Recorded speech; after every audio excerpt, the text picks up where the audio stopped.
It's Monday, August 30th, and we have Libby Lewis of Lewis Cattle Company. There's mask updates and pay as you can at Philly Vegan.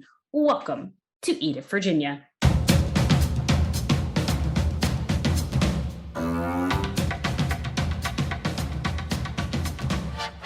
Hello and welcome to Eat It, Virginia. My name is Scott Wise, and I'm joined, as always, by my friend Roby Martin. On today's podcast, Libby Lewis of Lewis Cattle Company. Roby, we're going back to the farm. I know, we really like a farm lately, don't we? Tomato farm, farmer focus, and now the cow farm, as you the cow farmer, as you like to call her. She corrected you rather quickly on that, by the way. She did, but I don't understand. It's true. You are a cow farmer. You farm cattle, cows. You put a cow seed in the ground and watch it grow? Cow seeds. Yep. All those tiny cow seeds get to big cows. Then you have New York strips with bone-ins, which we learn are the best kind. I'm a bitter little person. Want to know why? Oh, geez. This is a hell of a way to start the podcast. Welcome to your uplifting hour with Roby Martin. Let's talk, Roby. Why are you a bitter little person? We're not even on the podcasts that are great in the best and worst of Style Weekly. Oh my gosh. I mean, I'm excited when our podcast gets announced as a top 2 or top 3 or whatever. You know, I'm happy for the people that win, but you got to know that these voting things are, you know, you can't put too much credence into a lot of these things. I feel like, especially since you didn't even vote for us. Because I mean, for those of you that haven't been following, we've been voted second best podcast in Richmond, according to the readers of Richmond Magazine, for I think 4 years in a row. Second best, 4 years, second best. This year we had like an active effort to recruit some of our listeners to vote for us, and we still came in second. I voted for the first time this year, and Roby announced on the podcast that she failed to vote. Nobody knows what we won or lost by. I just wanted to bring it up because if you like us, can you please tell people that you like us? What is that Saturday Night Live skit? We're good enough. Yes. Stuart Smalley yes. And his daily affirmations. Something happened in this podcast with Libby Lewis that I want to address before we get to the interview, because we did this interview a couple days ago, and it's been heavy on my heart. Since we recorded, the look on your face. Oh my gosh! So for those of you that don't know the backstory between Roby and I, we didn't grow up friends. Like I didn't know you growing up. We're both from Virginia. You ignored me for like a year. I wrote for Channel 6 for like a year, and essentially I got one word thank yous from everything I wrote. Thank you. Please correct this. Thank you. I'm polite. What can I say?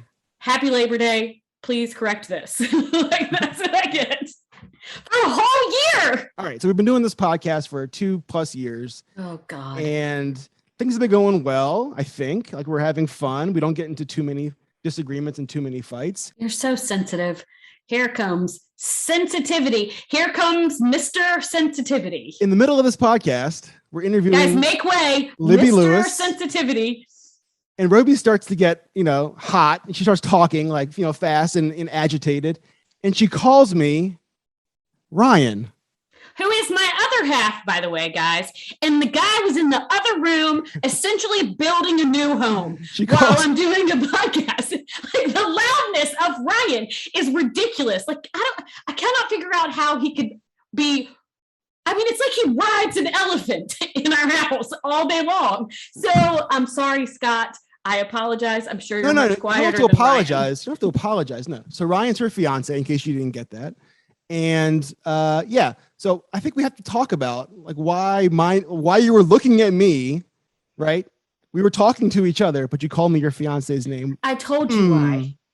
I said, okay, there again. I get this because I'm very fired up because I cannot figure out how. That's just going to walk down this road, Ryan. I'm sorry. Do you know how to whisper, Scott? I've done it before. Yeah, not a trait Ryan possesses. Do you know how to perhaps make less noise if somebody is sleeping? I've done it before. Yeah, not a trait Ryan possesses. Do you know how to be quiet when somebody is recording a podcast? I've done that before as well. Yeah, again. So the frustration builds a little bit because after several years with Ryan, none of these things change. So while I'm trying to hear someone talk, Ryan is in there bowling and I cannot handle it. So that is why, anyway. I think we need a few more sponsorships so we can build you a in-home studio. I need to take a couple deep breaths. That's what I need to do. Okay. So completely different topic because thank God. I'm gonna have to punch a bird. Mask updates at Heritage. What do you think about that? So this week, Heritage, we had Chef Joe on a couple of weeks ago. Go back and listen to that podcast if you haven't already. And he expressed, his hesitation. Well, first of all, they were very cautious during the beginning of the COVID pandemic. They closed down for a long time, and they just recently reopened on Fridays and Saturdays only by reservation. You could still get a seat at the bar, but it's very small groups.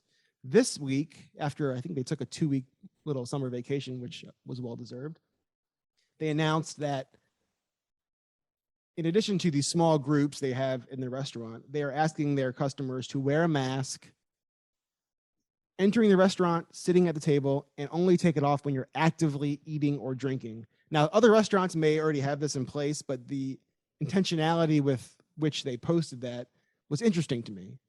I've been going out to eat, obviously, as things have, initially before Delta variant, as things loosened up, and now things are starting to tighten back up again.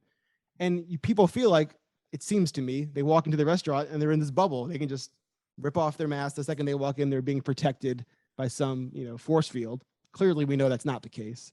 So it's interesting to me to see Heritage, make this announcement, basically. I didn't see an announcement about vaccinations with Heritage, as other restaurants like Long Oven has made in the last few weeks, but I don't know. Have you gone out to eat recently, and have you noticed people's mask protocols?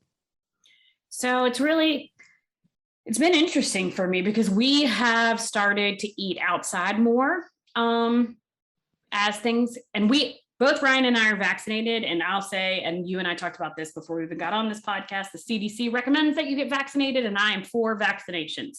So do not at me. I want everybody to be safe, and we're going to do what the CDC says. But we are still, both Ryan and I are pretty, Ryan's kind of loosey-goosey, but I'm pretty hefty with my mask.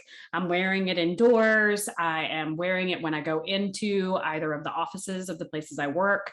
I know that CVS 6 is requiring it. I wore it there when I was there on Monday. I am for Long Oven's mandate. I think every single restaurant has every right to take care of their employees in any way they see fit.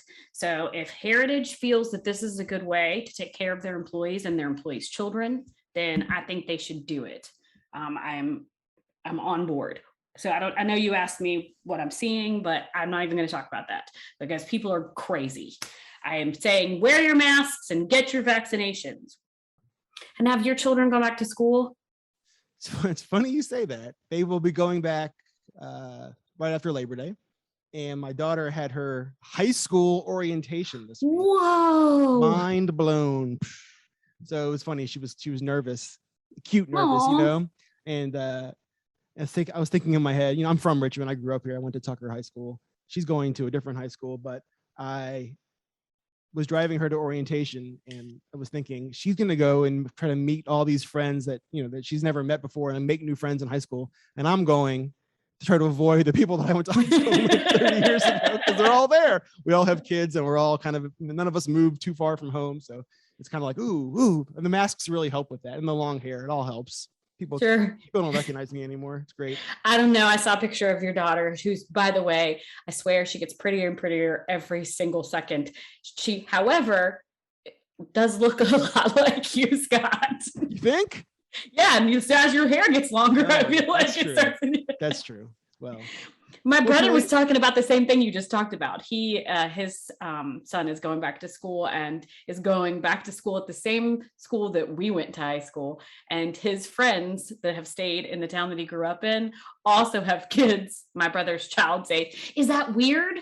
It's fun to see people again and to realize how much the same everybody is. as adults, whereas in high school, we kind of think, I can't talk to that person, or that person is this, that person. No, we're all the same. It's comical to think about all the preconceived notions that you had as a kid. And looking back, it's all ridiculous. But I will say, fortunately for my daughter, she looks just like her mother, not like me. So while you were very kind to say that, it is absolutely not true. What is true is that you, Roby Martin, can order a whole cow delivered to your house.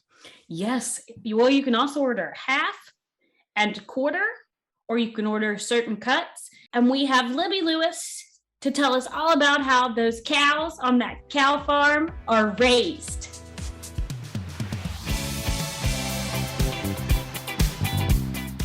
Female cow farmer.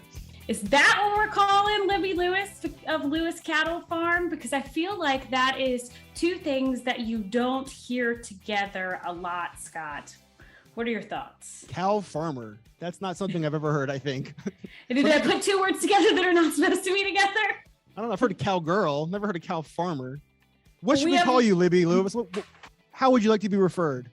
Yeah, so maybe not a cow farmer, but maybe more of a steward of the land, and someone dedicating their life now to bringing healthy meat to the families in Virginia.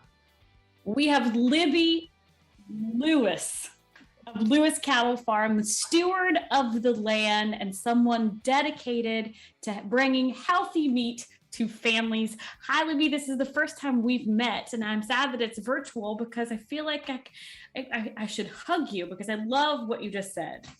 Thank you so much. I'm really proud of where we've come from, and I'm really, really excited to meet both of you guys. Thanks for having me. So where is Lewis Cattle Company? So we're in Augusta County, which is in the Shenandoah Valley, and we sit almost exactly in between Stanton and Lexington. And how much of you sits there? Like, what is the scope of your farm? So it's actually getting ready to get larger. So just a little bit of history. My husband grew up on the farm. His parents unfortunately passed away in 2013 and 2015. And we started running the farm at that time. But the original farm is actually about 500 acres. And my husband and I have purchased about 450 more acres to really continue to grow and develop the cattle farm. And to raise the animals correctly, we needed more land to do that. What does raise animals correctly mean to you guys? So to us, it means that we're rotationally grazing the animals. So we, move them from field to field. They have access to water that comes directly from springs. And so they're grazing land, and we take them off the grass in time to let it grow back, and we'll move them to another field. They always have access to woods to get in the shade on days like today. So, it's just a humane, healthy way to raise animals. Libby, you said this was your husband's parents' farm originally. What is your background like? I mean, do you have farm in your life, or is this kind of all new for you when you married into this farming family? Yeah, so that's what makes it even funnier, kind of from the beginning of this. I grew up here in Richmond. I did spend a lot of time with my grandmother, who lived in Hanover County, and played on a farm. I didn't really farm, but I'm pretty much a city girl. That decided about a year and a half ago. We used to sell our cattle at about 525 pounds. And I decided about a year and a half ago that I was super frustrated with the food industry and the quality of the meat that you can find in grocery stores, and knew that we could do it better. So about a year and a half ago, I started a small little side gig that my husband humored me with. And we've been raising cattle, to full weight. And it's been awesome. I mean, I love it. We've come a really long ways in a year and a half, and we're excited. So clarify that for people that don't know what 525 pounds means to full weight. Like, what does that look like? And what does that translate to what you would get typically in a grocery store that isn't what you all do and what Right. you do? So 525 pounds is probably an animal that is, 8 to 9 months old, roughly. And full weight is somewhere around 1,100 pounds. But our animals are never standing in mud. They're never standing still. We don't give them hormones. We don't give them antibiotics. We don't give steroids. Of course, some animals have to get an antibiotic, and if we do have to do that, we sell that animal. We don't take that animal to market. So there's a huge difference. I mean, if you came to our farm, you would never hear an animal bawling and crying, looking for food or not being able to find their mother.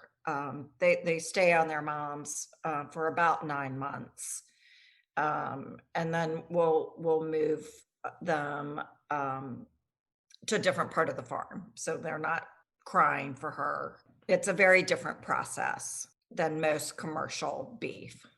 So city girl turns farmer on her grandmother's Hanover farm, playing farm, to cattle, goddess. I think I'm missing a step here, because that's a pretty huge leap from playing farm in Hanover to where you are now. So walk us through like those intervening years. Like, how did you get to where you are now?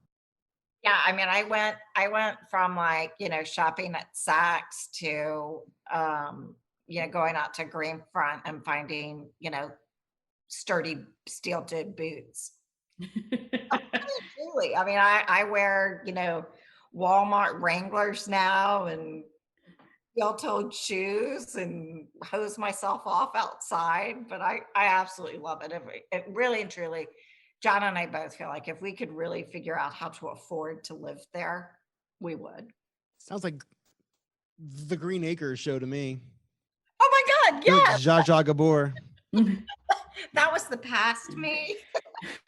It's awesome. I love it. Yeah, so a very, very different path than where I am right now. But I worked for, most recently, I worked for SunTrust Bank and was director of all corporate events for them, company-wide. And so I retired per se in 2009 and came home to raise our children. And I started my own company doing large events here in Richmond. But just really started getting frustrated with the quality of the meat that I was seeing in the market, and watching the way that animals are being raised and what's being added to our food and what is healthy for our children and for ourselves. And so I guess I kind of took that marketing background and looked at what we were doing on the farm and knew we were doing it right, and that we could provide a healthy option to families. So what were you seeing in the market that frustrated you? Specifically, what did you see in the market? Well, I think the additives, right, that are in our food, the hormones that are in our food and what it's doing to our children and their development, and getting away from nature, and wanted to get back to being able to provide that to families, to raise healthy children, to take chemicals out of the equation. And we dry age our meat. So it's tender and it tastes better than wet aging. And I mean, you can certainly find dry aged meat. It's just very difficult to find and not readily available or affordable. to most families. And for people that don't know what dry aging means, because there's dry aging and wet aging, can you tell me about that? Yeah, so we hang our meat for about 3 weeks in super cold refrigerators. And so it just makes the meat taste better and more tender versus it automatically being vacuum sealed and shipped to grocery stores. Sure, sure. That means the process from when you guys process it to out to the public is much longer, correct? Correct. About 3 weeks longer. So there you go. So exactly how long but like, I'm just saying from like when you hold it means that you not only are keeping your cows a little bit longer and treating them a little bit better, but you're also taking care of the meat after it comes from the cow before it gets to where it's going, which I think is really genius, because I do think that it makes the beef taste better, or in my head it makes the beef taste better. So is there a specific, like, was there impetus? You saw how the cattle was being treated, but was there something in your life that specifically said to you, okay, hey, I no longer want hormones or RSHT, or I'm not even exactly sure if those are the right letters, but in our beef? Yeah, so it's also it's a double-edged sword, right? So I feel for the local farmer. And we watched the cattle market, gosh, what is that? 2019, pre-COVID. I want to say in like the winter of 2019, those animals that we used to sell at 525 pounds, which is how my in-laws ran the business. I want to say it went down to like 86 cents a pound at auction. And your local farmer is hemorrhaging at that point. I mean, they're not even coming close to covering their costs. So I just thought that we could figure out how to provide a better product to the consumer, but also start helping to support farmers around us and in our county. And we have done that. I mean, back last summer, because we hadn't started, a major operation of selling our animals, at full weight. We had to buy some, we're buying from our neighbors. And my goal would be is that as we grow, we would be able to support their business as well, not just our farm.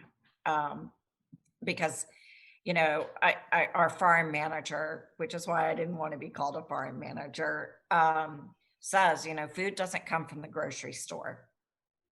And I think we all need to understand that. The reason why the prices went down so much is because of mass produced cattle farms. Is that why the big cattle farms across the country? Yeah, I mean, they kind of control the market, right? So you won't see that price differential in the grocery store. But if some of these massive processing plants in the Midwest feel like it's getting a little bit too expensive from the local farmer, they just control the market and will drive that price down, which is, it's why we're losing farms, in the United States. And hopefully, the little bit that we're doing will, help support Virginia farmers as well. You mentioned other cattle farmers. How many are in your general vicinity? Oh gosh, a lot. I mean, it is a major industry in Augusta County. But many of those farmers are having to take additional jobs to be able to keep their farms. And, a lot aren't, I mean, a lot aren't able to do that. And so they're having to sell their animals and sell land that's been in their families for generations. So, I think it's important. And I do, I go and I talk to other people to try to help them understand what we're doing and how we're getting it done and help farmers, really compete with us so that,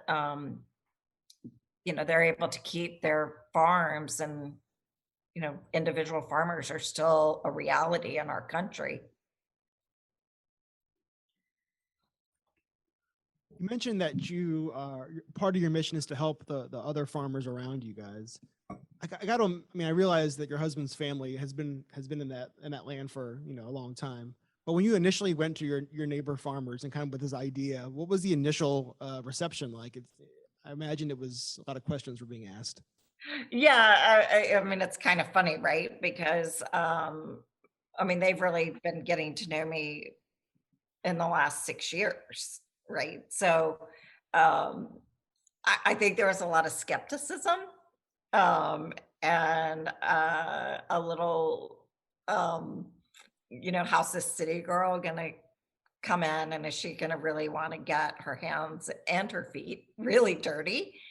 But now we have the huge support of our community.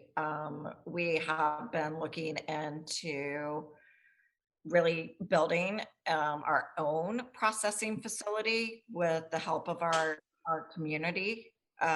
So it's kind of done a complete 180 since we started. What was your sales pitch? How did you win them over? Well, people up in the farming land is kind of the show me. It's not so much a pitch. It is showing its action. It's showing up, taking an interest, and really just the success that we have had, and that there is another way to do it. You don't have to always follow, um, pardon the pun, the herd of selling your animals at auction. You can um, do this yourself. So it's been really nice, and we really have a lot of support. I mean, we even have one of our neighbors has because of this has invested in some Wagyu beef.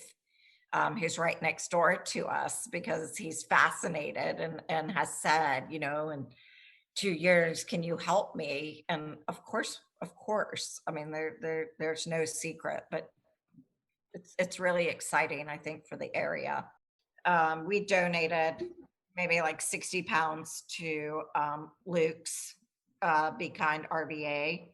And I'm working with Goochland Cares right now to donate meat to them as well. So Nice. we're interested in really feeding Virginia as well. There's no reason, I mean, it kind of brings tears to my eyes, but there's absolutely no reason that anybody in our state and our country should be starving. None. When farmers are having to kill animals because they can't get into a processing plant and people are starving, it's just inexcusable. Absolutely inexcusable. And I will make a difference in that. So as a direct consumer, like we eat more red meat than I'd like to admit in my house. Where is it that we can find what you are selling? Here in Richmond, out in Augusta County, like where would someone like me or Scott go to? Can we purchase it directly from you? You can. So we have a website that we have an online store that is expanding. We are offering direct sales to the consumer, and it's lewiscattleva.com. And we will be starting subscription boxes, which is really exciting. We hope in September, early October. So again, you can just kind of sign up and we'll ship it out to you each month, and recipe cards will be in there for it. So, and we are slowly moving into a couple of restaurants in the Richmond area.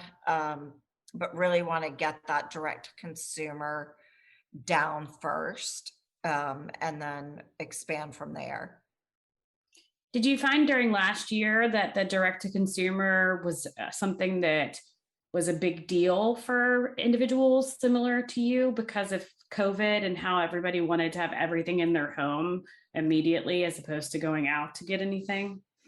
Yeah, so the way we started, I mean, there's different USDA protocols. So the way we started was um, we were selling quarter and halves and wholes animals, of meat, and direct to consumer. But we will be starting here in August, really selling smaller quantities. We're able to resell now, so we'll have those smaller quantities to be able to offer things like a subscription or certain cuts of meat directly to you.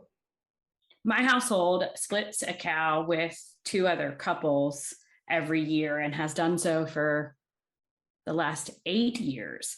I mean, if you have it is a large freezer commitment. I have to be honest to anybody who is listening. So maybe get another one like on auction or something. But I find it's one of the best ways to make me be creative in cooking because it's a little bit more ground beef than most people probably need. But I love the whole half cow, quarter cow, whole. I don't who buys a whole cow? Let's really talk about this because I need to talk about it. I mean, I always think like, wow, that y'all eat a lot of beef. And ironically, until I started doing this, I had never bought a quarter, half, or whole. I mean, how funny is that? But I was one of my first customers as a first timer. But yeah, right. So yeah, I mean, actually, there are a lot of people that buy a whole cow. And again, I think a lot of people really like that story. One, it's affordable, right? I mean, we charge $5.25 a pound, and you get every cut that you can think of. And the longer I've been in it, the longer I've learned how to cut down on the hamburger and what cuts you can get instead of getting so much hamburger meat. And fortunately, now that we're kind of swinging a little bit out of COVID, you can buy freezers again, and they're not absurdly expensive. So you can buy a nice freezer that will hold a half a cow for like $300, which is expensive, but if you have it for years, it works out really well. And the taste is totally different, right? Completely different. And it's so much leaner, which I mean, I realized a ton of red meat is like a kind of controversial for whether or not, but it's easier to cook because it's so much leaner. We actually ground our short ribs into our ground beef to make it a little less lean, but whatever it is, however that works. But it takes us the whole year to get through the quarter cow. That it's just me and my other half, and Scott comes over for dinner when we have steaks. He's shaking his head, but he's been over several times. I get the invite once a year, basically. Yeah, make sure I don't screw it up. Make sure I don't spill the red wine on the carpet again. It's the red wine we're worried about, Scott, for sure. I think it's a great way to buy organic grass-fed beef at that price point that makes total sense for a whole year. I have an ignorant question. Yeah. Ignorant question. When someone buys a whole cow or a half a cow or a quarter cow, a whole cow, like what arrives at your house exactly? Like what exactly is everything like cut to cook, or do you just a cow? They just bring the cow in. They just tie it to the gate. Yeah, they're like, "This is yours. Hello, Bessie." Like, that's how that goes. You didn't know that? That's exciting. Yeah. Yeah, you keep it and pet it for a little bit. That would definitely be really exciting. My kids would love that. So yeah, so you buy a cow and you're delivering like everything's already cut into steaks, or it's like a big. It is. So. And how many steaks comes in a whole cow? Well, people love to ask that question, but you fill out your own cut sheet, right? And so you get to determine how thick you want to cut it. So, where I personally like my New York strips and my ribeyes to be about 1.5 inches thick, and my fillets about 2 inches thick. you may like it an inch thick. Like I had somebody call yesterday and order 8 sirloins, 2.5 inches thick. I'm like, I need to go to your house. Like, I'm in this business and I've not had a 2.5. How do you even cook that with that? Anyway, we're going to whoever that person's house is. I'd like to see that from a visual standpoint too.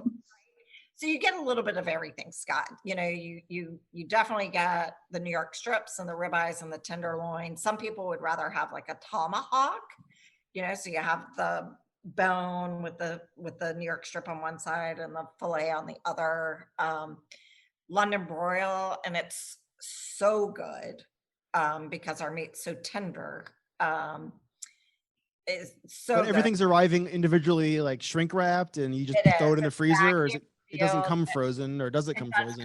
It does. Okay. So they flash freeze it, so it comes vacuum sealed.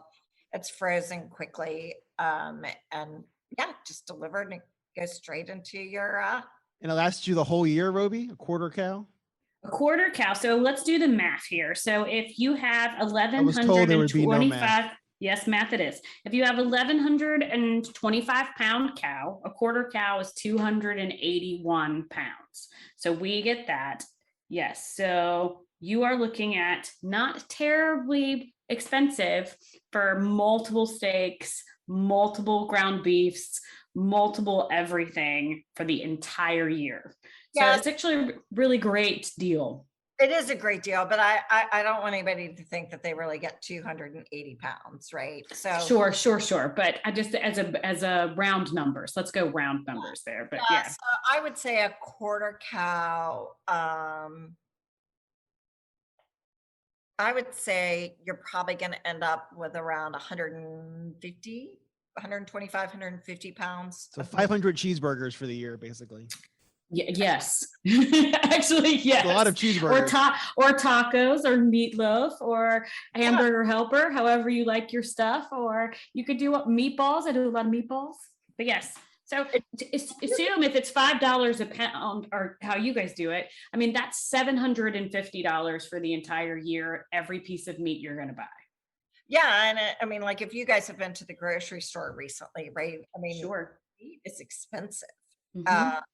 So you can determine to cut down on that hamburger meat, right? You can get 5 chuck roasts, right? That you can make pot roast, or slow braise it in your crock pot, do tacos with it. I mean, there's so many options of ways to cut meat, to cut down on how much hamburger. An eye round roast, delicious. The short ribs, you make your burgers better. Well, I love a short rib. I also like slow cooking them, but it just made more sense for us just to put them in there because my other half really likes a burger. So we're like, have it. Yeah, and like a brisket, right? I mean, that can easily cost, $60, $65 just for one half of a brisket.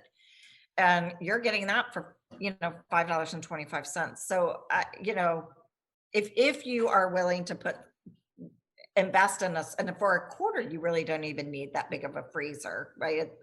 It packs very nicely the way that it's packaged. I want to leave the math on the side for a second, and I want to talk a little bit about. I want to get this question. Come on! I want to get this question in before we wrap up. You mentioned that you were at SunTrust, kind of executive level, corporate level stuff. Was your husband working on the farm at the time, or was he in Richmond doing non-farm related things? Is my first question. He's here in Richmond doing non-farm related things. He would like to be at the farm. So I was going to ask you, what was his reaction? I mean, obviously he saw his parents, he grew up on the farm. He saw his parents succeed and struggle and go through all the things. What was his reaction when you came to him and said, this is what I want to do? I wanted to go over your family's farm and do this.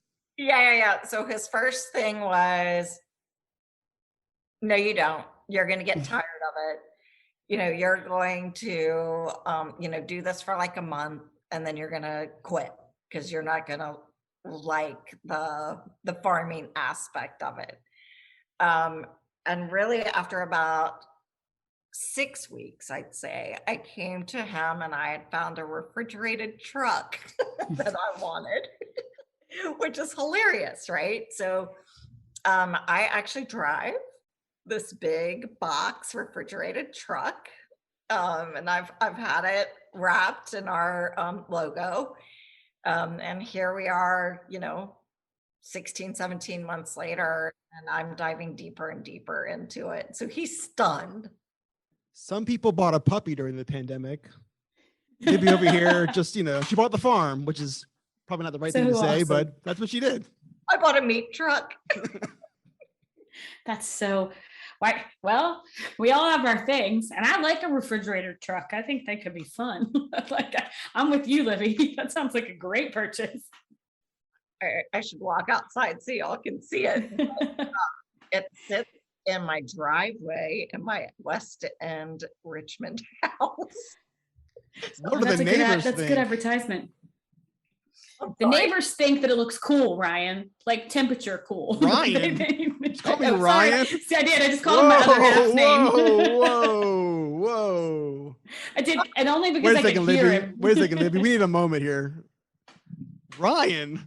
Yes, that is my other half's name, and he's in there making a ton of noise. Can you hear him? We can't, but all right. Yes, 2 dogs in our house, and Ryan is running around right now in the back of the. Anyway, I'm glad that your husband is doing something other than farm. I would like my husband to be doing something other than what he's doing right now. Anyway, I want to know, for everybody who eats meat but is not super familiar with the cow, what is your favorite cut? So my favorite cut is actually the New York strip. I love it. I love the taste of it. I love the texture of it. It's definitely my favorite. And the great thing about when you purchase, you can order it with the bone in, so it's still on the bone, and that just makes it so delicious. Really, really changes the taste. How about you? Bone insulation for your New York strip. I love it. You're listening to Libby Lewis, Roby Martin, and Scott Wise on Eat It, Virginia. Thank you, guys.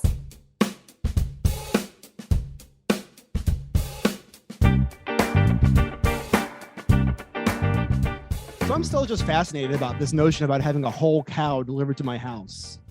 I have to move some ice cream around because it's pretty much just ice cream and frozen pizzas. I bet it is. You got pizza rolls, you got ice cream, you got those little baby corn dogs, and soon you can have a whole cow in there. I feel seen.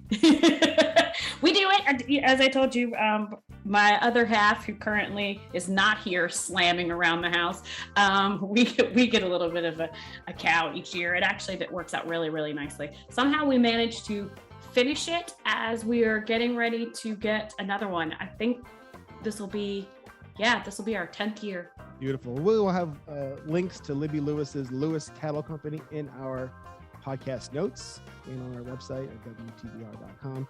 Roby, as a parent, there are moments in the life of a parent that make you extra proud of your child, whether your child's an athlete and they hit the home run or win the swim meet, whether you're a straight A student and they get their 4.0 or the perfect SAT. Those are very proud parental moments. I had a very proud parental moment recently, and I wanted to share it with you. Oh, I can't wait, because even though we haven't known each other for very long, I really do enjoy your children. So hit it. So my son is a rather picky eater, as I was as a child. He's a kind of a plain Jane picky eater. You still are a picky eater. And he and I had a dude's night.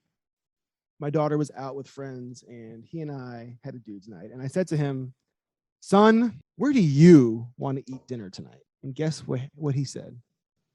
Leisure. Oh, he chose leisure. Well done. What did he order? He ordered the chicken tikka masala, of course, which is fine. I mean, that's not the point. Like that's the gateway drug, right? That's what you get into the building. He did try some of the chaat that we ordered for the table. Oh, nice. Well, and Sunny says hello, by the way. I just saw him. We went to dinner there last weekend. The entirety of Ryan's family. We won't get into that. I have one last thing to cover before I let you go for the weekend. because we actually are recording on this on Friday because I will be in Colorado on Monday when this comes out. Are you going to see fish over Labor Day weekend? Yeah, no, I'm not. I will, however, hi, Jim Hamilton. I'm sorry I'll miss you because we'll be in a different part of Colorado. Have you seen this Philly vegan thing in Manchester, the pay what you can system that's going on? I feel like that's something that is pretty cool out there. Pay what you can. I like that. Tell me about it. So I guess if you feel like you can't afford to pay for a meal, Philly Vegan is going to allow you to come in and eat for free. So if you are unable to afford it, are having financial issues, are in some sort of financial trouble, then vegan Phillies all around. You and I will be eating a lot, by the way, on October 1st. Have you heard? Yes, I have heard. Why do you sound so despondent? I'm not despondent. I just have to get my belly prepared for all the delicious chili at the Vizarts Chili Throwdown. Now, you've judged this before, right? This is a fundraiser for the Visual Arts Center of Richmond. You've judged this before. I have judged this before. What yes, is more the than strategy? once. What is the strategy? This is my first time, so I'm curious as to what is the strategy for trying 20 different chilies in one night? It is small bites, different spoons, and patience. That's the best way to go about it. And seriously, you just got to dig in because pretty much you're there to. One time, Scott, we did it and we had someone who, you just should take this very seriously, but we had someone who took it way over, and it was like just assume that we might as well spend the night there discussing all of the chilies. So it's fun. They have some great vendors this year, I hear, that are restaurants that are going to be making chili, which I'm really excited about. ZZQ, I think, is going to be a part of the chili throwdown. I think that they have a Cobra burger they're trying to get to do it. So guys, can you just make a chili with that sweet burger meat you got? I don't know. I'm excited. Can we take the chili home if we like it? Will there be to-go chili? Sweet burger meat. I do like that. That was so creepy, the way you just said that. I just want you to know. This episode of Eat It Virginia? Really? This episode of Eat It Virginia? No! Oh, God, no.